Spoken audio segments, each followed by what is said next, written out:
Le soleil, on pense tout de suite à la lumière, à la chaleur, n'est-ce pas? Mais pour l'océan, c'est tellement plus. En fait, c'est carrément le moteur qui fait tourner toute la vie sous les vagues. Alors aujourd'hui, on plonge ensemble pour découvrir exactement comment ça marche. Allez, imaginez un instant. On est en train de plonger. Juste sous la surface, c'est magique. Les rayons du soleil dansent, tout est super lumineux. Mais dès qu'on descend un peu, ne serait-ce que de quelques mètres, on sent tout de suite que quelque chose change. Cette lumière intense, elle commence à faiblir. Le monde autour de nous se transforme. Voilà la grande question qu'on se pose aujourd'hui. Qu'est-ce qui arrive à cette lumière, à cette énergie, une fois qu'elle passe sous la surface? Comment est-ce que son voyage à travers l'eau finit par sculpter, par définir tout l'écosystème marin?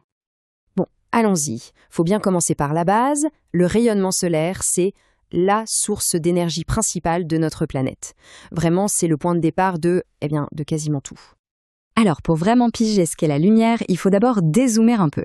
Ce qu'on appelle lumière, en fait, c'est juste un petit bout d'un truc beaucoup plus grand, le spectre électromagnétique. Et c'est là que ça devient complètement fou.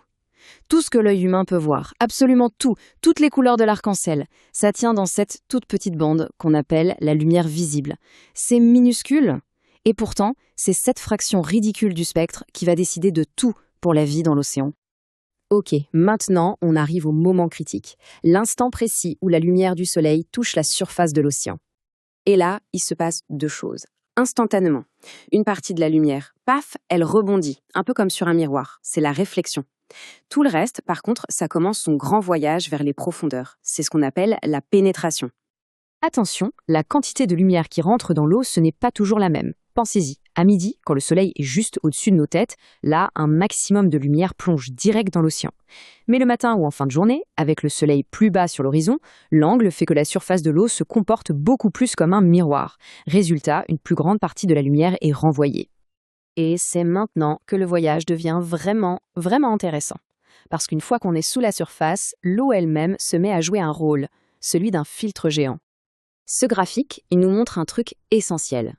L'eau, elle ne traite pas toutes les couleurs de la même façon. Pas du tout. Elle va les absorber de manière sélective. C'est vraiment un filtre, et on voit bien que chaque couleur a sa propre limite, une sorte de point d'arrêt en profondeur qu'elle ne pourra jamais dépasser. Alors, suivons cette descente pas à pas. La première couleur à disparaître, c'est le rouge. Il a moins d'énergie, alors l'eau l'absorbe super vite. En quelques mètres à peine, c'est fini. Très rapidement, tout autour de nous prend une teinte bleu-vert. Ensuite, c'est au tour des oranges et des jaunes de s'effacer. Et à la fin, dans les profondeurs, il ne reste plus qu'une seule couleur dominante, le bleu. Pourquoi? Parce que son énergie est plus grande, ce qui lui permet de voyager beaucoup plus loin. Juste pour qu'on se rende bien compte, imaginez les eaux les plus limpides, genre tropicales, super claires. Eh bien, à seulement 100 mètres de profondeur, il ne reste que 1%. Un tout petit pourcent de la lumière qui a touché la surface. C'est dingue. La quasi-totalité de l'énergie a été littéralement mangée par l'eau. Ok, donc cette histoire de filtration de la lumière, ce n'est pas juste un cours de physique, hein. C'est ce phénomène qui va dicter les règles du jeu pour toute la vie dans l'océan. Voyons un peu comment ça organise tout l'écosystème. Pour y voir plus clair, les biologistes marins ont divisé l'océan en plusieurs zones.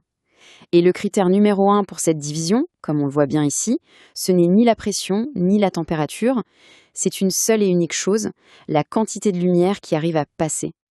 On a donc, en gros, 3 grandes couches.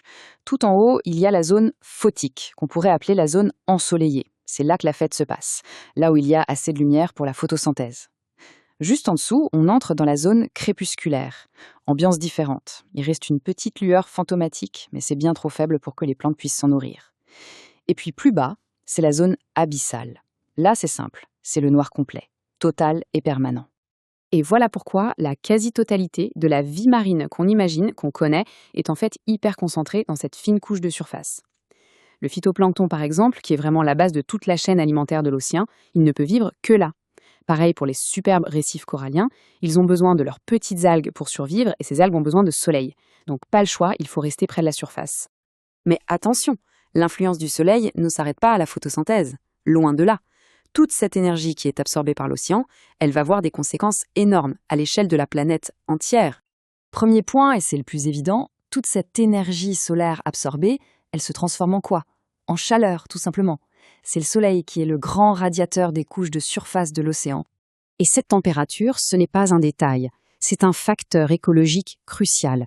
Certaines espèces, comme le thon, adorent les eaux chaudes des tropiques.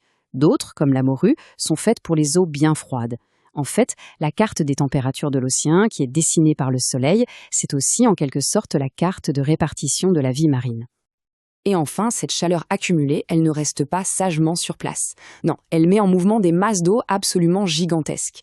C'est elle qui est à l'origine des grands courants océaniques, ces fleuves immenses qui parcourent le globe et redistribuent la chaleur partout sur la planète. L'exemple le plus connu, c'est bien sûr le Gulf Stream. C'est un exemple parfait.